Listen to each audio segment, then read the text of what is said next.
তোর সব দোষ, তোর সব দোষ। যে কমসে কম 100টা ভিডিও বানাতে হবে।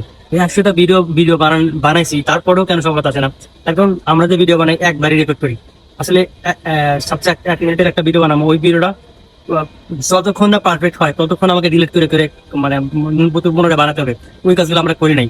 এক ভিডিও একবার বানিয়ে আপলোড করেছি, এতে আমাদের পেজগুলো নষ্ট হয়েছে, আমাদেরকে পছন্দ করে নাই।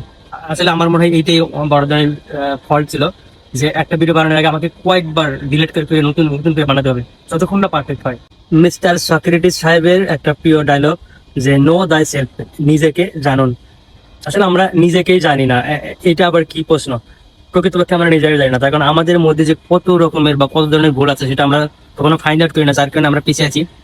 যেমন আমি যদি বলি যে তোর সব দোষ, তোর সব দোষ, বাদ বাকি 3টা আঙ্গুল কিন্তু আমার দিকে তাক করে আছে, তার মানে আমরা জানি না যে আমাদের কি ভুল, আমাদের কি ফল্ট। তো আমাদের ফল্ট যেহেতু বুঝি না বা জানি না, খুঁজে বের করি না, এর জন্য আমাদের পিছিয়ে পড়ার কারণ।